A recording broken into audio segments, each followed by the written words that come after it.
I wanted to talk about something that Mr. Lorick was talking about, and that's being proactive. And one of the ways that we heard so much in the wake of the events of November and December was we need better education programs. We need to teach people the value in not being intolerant, not being racially or ethnically or religiously biased. But I wondered, that's an easy thing to say, but how do you teach someone not to be a racist or a bigot or to act in ways that are violent or harmful to other people? I mean, it seems like something that is much easier said than done.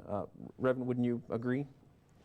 I would agree. I also would agree with my colleagues that the first and most important teachers that a child has are the parents.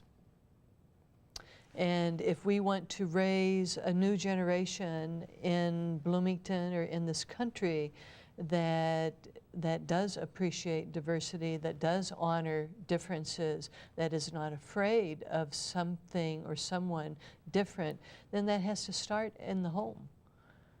And in order for that to happen, those of us who work in a university have a significant responsibility with the people that we mentor in our daily relationships in the classroom and on the campus, to mentor how to overcome darkness with light and how to overcome hate with love. I mean, that's, you know, a paraphrase of Martin Luther King Jr. It is up to many of us to be the teachers for the next generation. And so we must really look at ourselves. What are we as campus clergy doing? What are we as professors doing to teach and equip the next generation to be actors for a different kind of society? Other thoughts on the educational side of this? I think that's a good point, and I think it, no doubt it does start at home. And I think diversity is something, again, I relate to the smaller communities. Diversity is something new, so to speak of, to deal with. And it all comes from the homestead, starting with the parents, then the coalitions, as was referred to from the radio guests, coming together. In our case, we have joined various churches, civic groups downtown, even reaching across county lines with other cities within the state. And I think it's all how we handle it, and if it's introduced properly and time spent on it, I think it can be well accepted. No, I agree. So I think it starts in the home. The difficult thing is that something else that starts in the home that's just as important is identity. And so these identities of race, these identities of ethnicity, of religion, are things that people hold on to and hold dear. And these are things we don't necessarily want to get rid of. But caught up in these identities are these notions of difference, are these notions of the other. And when we have a society where, for the most part, there are a few others, and there are several others that are sort of outside of who we are and who we conceive of as our own identity, makes it a little more difficult to begin to move beyond that. And so we have this large barrier to begin this educational process, to be able to say, to look at the other as myself. When we are already sort of defining who we are on the basis of these racial, ethnic, and religious identities. So there's an uphill battle, but it's a battle that needs to be fought, and it's a worthy battle. One of the ways, of course, you can start to be a deterrent to this sort of activity, as you both mentioned, is in the home. But I'm thinking about the other side of that, which is the criminal justice system. And, of course, we don't have laws just to punish people. We have them as deterrents as well. Are the current punishments for things like hate crimes strong enough, do each of you think, to, in fact, stop people from ever thinking about engaging in this behavior in the first place? Dr. Stewart, why don't we start with you? I mean, I think they are. I'm not a specialist on criminal justice per se, but I would think they are. But the individuals who are going to perpetrate these acts are going to do them, regardless. I refer to them when I teach sometimes as big bad racists. I mean, there are these people out there, and we like to think of these individuals as some sort of ideal type out in the woods someplace. But for the most part, there are individuals that look like you or myself who are operating in sort of perpetuating race and racial inequality as we know it in the United States in everyday interactions. And so we need to at least find a way to at least educate individuals on this, on the more mundane types of discrimination, the more mundane everyday acts that perpetuate intolerance or the indifference that Martin Luther King and Cornel West and many others speak of as an evil.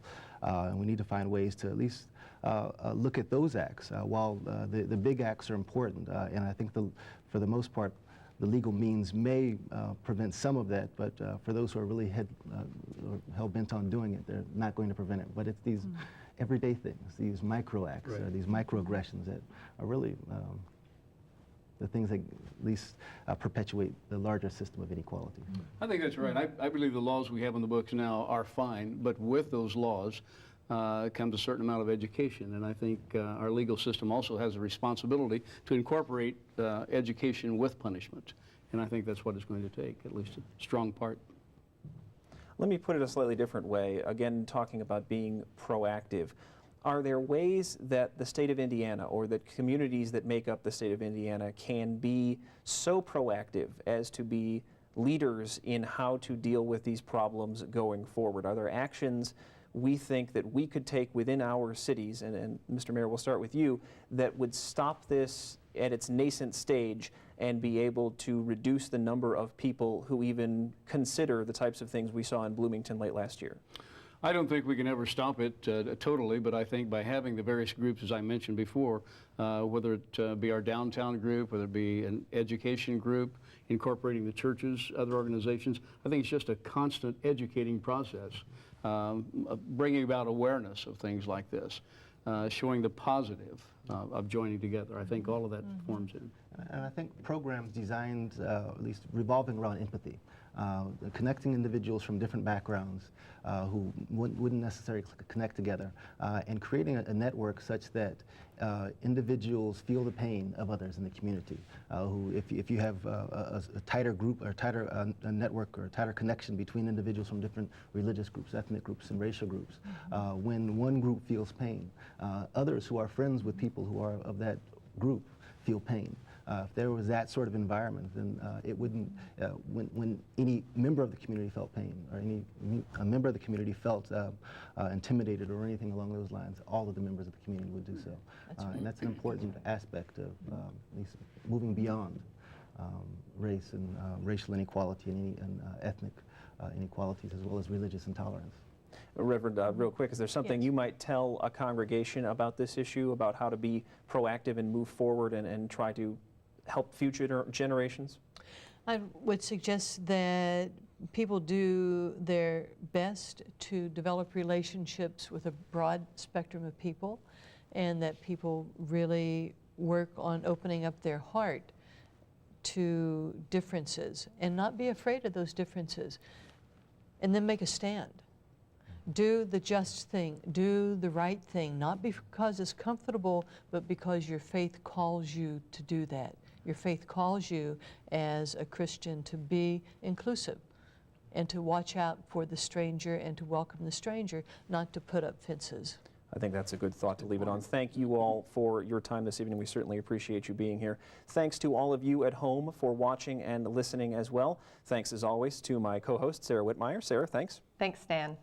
Please do send us your questions for next month's Infocus or to infocus@indiana.edu. You can also leave a comment or see portions of this show by going to indianapublicmedia.org/infocus. Next month, we'll talk about the ways that homelessness has grown over the past 3 years. The biggest, fastest growing population, families with children. Have a good evening.